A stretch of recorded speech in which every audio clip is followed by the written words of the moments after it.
사무엘상 30장입니다. 다윗과 아말렉의 전쟁이 나와 있습니다. 이 장면은 다윗 이야기에서 굉장히 중요한 장면입니다. 다윗과 골리앗 장면만큼이나 중요한 장면이니까 여러분들의 마음에 잘 담아두셨으면 좋겠습니다. 시작해보죠. 먼저 다윗의 부하들 이야기를 좀 해볼게요. 이 사람들은 블레셋과 이스라엘 사이에 전쟁이 벌어져서 블레셋 왕에게 불려 올라갈 때부터 기분이 그렇게 좋지 않았을 거예요. 그쵸? 아니 지금 그 전쟁에 나가야 된다는 거예요. 우리가 나가면 우리가 이스라엘 위해서 싸워야지. 그러면 죽겠네. 사울과 블레셋 사이에 우리가 요 몇 안 되면 우리가 한 줌밖에 안 되면 우리가 껴있는 거니까 이게 끝인가? 약간 이렇게 생각하면서 갔을 거예요. 갔는데 전쟁에 참여 안 하는 거래요. 돌아가래요. 돌아오면서는 어땠을까요? 되게 자존감이 낮아졌을 것 같아요. 우리 지금 여기서 뭐 하고 있는 거지? 지금 블레셋이 이스라엘을 쳐들어가는데 우리가 블레셋 땅에서 블레셋 용병 소속으로 여기 이렇게 거주하고 있는 게 맞아? 우리의 친척들이 우리를 어떻게 생각할까 도대체? 이스라엘 우리를 어떻게 생각할까? 우리는 대한 세력, 다윗이 더 건강한 이스라엘을 만드는 대한 세력이라고 생각해서 여기 온 건데 이게 뭐지? 차라리 광야에 있을 때가 그래도 우리가 자부심이 있었는데 정말 뭔지 모르겠다 뭐 이랬을 것 같아요. 그렇죠? 되게 자존감이 떨어진 상태에서 이 블레셋 생활의 혼란스러움을 느끼면서 시글락에 도착을 했습니다. 그때 어때요? 아말렉이 다 잡아갔어요. 재산이 문제가 아니에요. 재산을 다 뺏긴 것도 문제가 아니라 가족들을 다 잡아갔어요. 내 아이들을 다 잡아갔어요. 아말렉에 잡혀가면 어떻게 되는지 알아요. 어느 말도 안 되는 곳에 가서 종으로서 진짜 비참한 삶을 살게 될 거예요. 내 가족들이. 근데 잡으러 갈 수가 없어. 얘네들은 얘기했죠. 막 치고 빠진 걸 너무 잘하는 친구들이기 때문에 어디로 가는지 사막에서 알 수가 없어요. 그렇죠? 내 가족을 이 진짜 인신매매범이고 강간범이고 강도이고 살인자인 자들이 다 데려갔단 말이에요. 그러니까 안 그래도 왜 우리가 좀 사기가 떨어져 있는데 이 상황이 딱 되니까 이 사람이 완전 눈이 돌아가죠. 그렇죠? 다윗을 죽이려고 합니다. 다윗 죽여버리자 이렇게. 왜 다윗을 죽여버리자는 생각이 나는 거야? 내가 저 자식 따라다니다가 인생이 이 지경이 됐다는 거죠. 그렇죠? 그러니까 애초에 블레셋을 왜 와가지고 이걸 만드냐? 너 때문에 내가 가족을 잃어버리고 이렇게 되는 거예요. 다윗에게 원망이 확 가는 거죠. 그렇죠? 이해되시죠? 사람은 큰 불행이 닥치잖아요. 불운이 연속해서 일어나서 자기가 생각하기에 이건 너무하다 라고 하는 자기의 어떤 내적인 한계선을 넘는 불행이 닥치잖아요. 그럼 그 불행을 자기 인생의 결과로 생각하는 경향이 있어요. 결국 이렇게 돼버렸어 라고 생각하는 거죠. 내가 다윗 따라왔다가 결국에 내 가족을 다 잃게 돼버렸어 라고 얘가 결과인 거죠. 여기가 내 결과라고 생각하잖아요. 그럼 이게 뭐가 돼요? 인생의 내면의 기준이 되죠. 이게 기준이 돼서 다윗 죽이려고 하고 하나님 원망하고 내가 잘못 살았고 후회되고 이게 되는 거죠. 여기서 뭐가 기준이에요? 이게 기준이죠. 이게 불행의 우상이라고 해요. 불행의 우상. 어떤 큰 불행이 닥쳤을 때 그 불행이 내 인생의 기준점이 되어서 그 기준점으로 내가 모든 것들을 평가하는 거죠. 하나님도 평가하고 그렇죠? 옛날 자기도 이렇게 되는 거죠. 다윗의 부하들은 이런 상태에 빠져요. 되게 잘못된 거지만 굉장히 자연스러운 거죠. 그렇죠? 다윗 봅시다. 다윗도 똑같죠. 그 블레셋과 이스라엘 전쟁이 치러지는 상황에서 이 시글락으로 돌아가는 발걸음이 되게 의기소침했을 거예요. 자존감도 떨어졌을 거고 감정적으로. 근데 자기 가족을 다 잡아갔어요. 하나님께서 나한테 왜 이러시나 이렇게 생각할 수 있죠. 그렇죠? 다윗도 그 부하들처럼 똑같이 결국 이렇게 돼버렸구나 라고 생각할 수 있죠. 내가 차라리 그냥 목동으로 살다가 인생 끝났어야 되는데 이렇게 처박혔다고 생각할 수 있죠. 부하들처럼 반응할 수 있어요. 다윗도. 근데 다윗은 어떻게 반응해요? 기가 막히죠. 하나님께 위로를 구해요. 그때 다윗이 하나님께 위로를 구해요. 그걸 어떻게 알고 있어요? 이때 성경에 뭐라고 표현하냐면 다윗이 크게 다급하였으나 하나님 여호와로 힘있고 그렇죠? 용기를 얻었다라고 기록되어 있어요. 그러니까 이때 다윗이 어떻게 한 거예요? 하나님을 통해서 힘을 얻으려고 한 거죠. 하나님을 통해서 위로를 얻으려고 하는 거고 하나님을 이때 의지해요. 다윗은 자기 인생에 압도적인 불행이 닥쳐왔을 때 그 불행을 자기의 우상으로 삼지 않습니다. 그 불행의 현장에서도 여전히 하나님이 이분의 하나님, 다윗의 하나님이에요. 그래서 그때도 하나님을 의지해요. 그렇죠? 그래서 하나님으로부터 힘을 얻죠. 그 다음에 다윗이 어떻게 합니까? 그 다음에 기도하죠. 뭐라고? 하나님 쫓아갈까요? 그냥 있을까요? 기도합니다. 이게 여러분 이 장면이 어떤 면에서 골리앗 장면 이상으로 다윗의 클라이막스적인 장면이에요. 그렇죠? 어떤 면에서 이 장면 때문에 다윗이 왕으로 합격 이렇게 됐을 수가 있어요. 그렇죠? 이게 정말 하나님을 왕으로 섬기는 왕이잖아요. 그렇죠? 하나님의 종된 모습이잖아요.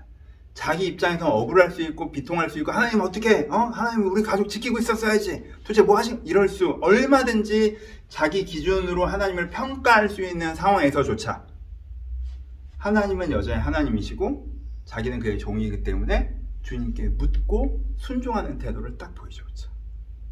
그러니까 이게 딱 되니까 여러분 이게 다윗의 마지막 시험 마지막 훈련이었어요. 이게 딱 되고 다시 유다 왕이 되잖아요. 다음 장면에서.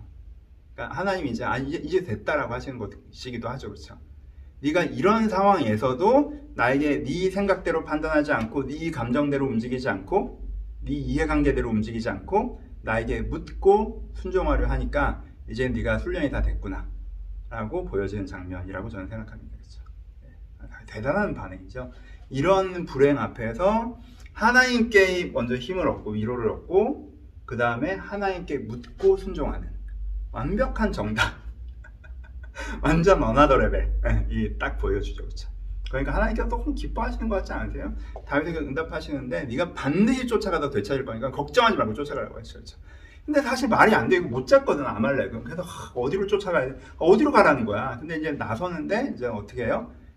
아말렉이 버린 죽는 줄 알고 버린 이집트 소년 하나를 만나죠. 그래서 걔를 물매에서 살려놨더니 어떻게 돼요? 걔가 자기 어디 있는지 안다고 딱 얘기해서 하나님께서 그 아이를 만나기 위해서 가서 아말렉을 도말하고 가족들과 모든 전리품을 되찾게 하죠. 그렇죠? 그리고 그 전리품들을 유다의 장로들에게 쫙 보내서 내가 아말렉을 승리했다는 승전의 소식을 전하고 그것이 계기가 되어서 이제 다시 유다의 왕으로 가게 되는 그렇죠?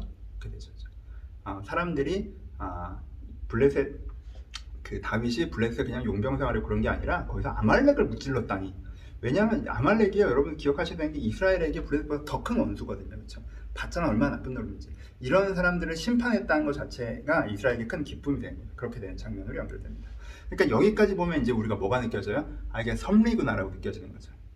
지금 하나님께서 블레셋을 들어서 사울을 치시려고 하는 과정에서 다윗이 아무것도 안 하고 광야에서 숨어있게만 하지 않으시고 블레셋 용병으로 해서 뭐 이스라엘을 치는 이런 게 아니라 그리고 블레셋 땅에 가만히 있어서 그렇게 하신 게 아니라 사울 그 광야에 숨어 있거나 블레셋에 그냥 있거나 이러면 그게 이제 다윗의 위치가 아니라는 거죠. 하나님이 블레셋을 들어서 사울을 치실 때 다윗의 위치는 사울이 하나님을 거역했던 사울이 못다한 사명인 아말렉을 점령하는 사명을 완수해내는 것, 그렇죠? 이게 다윗이 있어야 되는 위치였기 때문에 그 위치에 갖다 놓으시고 그 전쟁을 치르게 하시고 그 승리를 이루게 하시고 그것으로서 왕으로 갈 수 있는 통로를 여시는 그쵸? 이 하나님의 섭리가 보이는 거죠. 근데 그 섭리를 걸어오는 과정에서는 내가 왜 블레셋 용병을 하고 있어야 되나? 이거 이 전쟁에 못 나가는 게 맞나? 이게 나가야 되는 거 아닌가? 나가는 대로 또 어떻게 하나?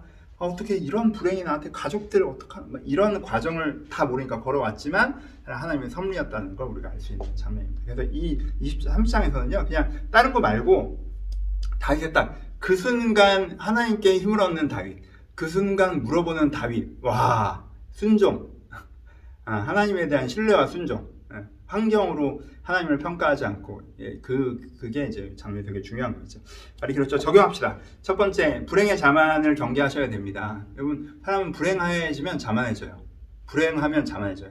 불행이 오면 그 불행을 자기 우상으로 삼기 때문에 그 불행을 기준으로 모든 걸 평가하기 때문에 그 불행을 기준으로 하나님도 잘못됐고 세상도 잘못됐고 누구도 가족도 나한테 잘못됐고 누구도 나한테 잘못됐고 이 불행인 기준으로 이렇게 하는데 책임자를 막 찾아갖고 막 이렇게 과거에 나도 비난하고 막 이렇게 되거든요. 여러분 불행에 자만에 빠지지 않도록 주의하십시오. 불행이 여러분들 갑자기 권위자로 만드는 게 아니에요. 왕으로 만드는 게 아니에요. 그럴 때라도 하나님께 묻고 하나님께 순종하고 하나님께 위로받고 이렇게 할 수 있어야 됩니다. 말은 이렇게 하는데 이게 너무 어려운 거예요. 나 못해 잘. 그래서 진짜 대단한 거죠. 그래서 두 번째 이제 같은 얘기지만 섭리에 대한 신뢰. 여러분 우리가 다 알고 가는 게 아니에요. 다 보고 가는 게 아니에요. 하나님께서 나한테 PT 하셔서 브리핑 하셔서 이렇게 할 거니까 이렇게 따라오면 그래요? 그럼 가족들이 잠깐 꼭 그런 게 있어요. 가족들이 잠깐 잡혀갔다가 다시 돌아온다는 거죠. 오케이 그렇게 이게 되는 게 아니에요. 그렇죠? 우리가 다 알지 못하고 걸어가는 인생길을 인생길 다 알지 못하고. 그래서 이해되지 않을 때가 있고, 억울할 때도 있고, 원망스러울 때도 있고, 힘들 때도 있고, 막막할 때도 있어요. 근데 우리가 정말 하나님을 따라가고 있는 것이라면 거기에 섭리가 있습니다. 여러분, 모든 사람에게 섭리가 있는 거예요. 그건 이스라엘에서 얘기하는 거고. 그러니까 내가 내 멋대로 사는데 하나님의 섭리 이런 건 없어요. 그렇죠? 근데 내가 하나님을 따라서 걸어가고 있다면 내 인생에 당장 눈앞에 보여지는 현실은 왜 이래 왜 저래 라고 하는 게 지나간 그런 장면들이 있다 할지라도 분명히 하나님께서 나를 인도하시는 섭리 가운데 있다는 거예요. 여러분들 것들을 이 장면을 통해서 묵상해 보셨으면 좋겠습니다. 정말 소중한 장면이어서 여러분들 읽으시면서 충분히 장면을 느끼시고 하나님 앞에 순종을 다시 한번 결단하시고 섭리를 다시 한번 바라보시는 계기가 되셨으면 좋겠습니다. 감사합니다.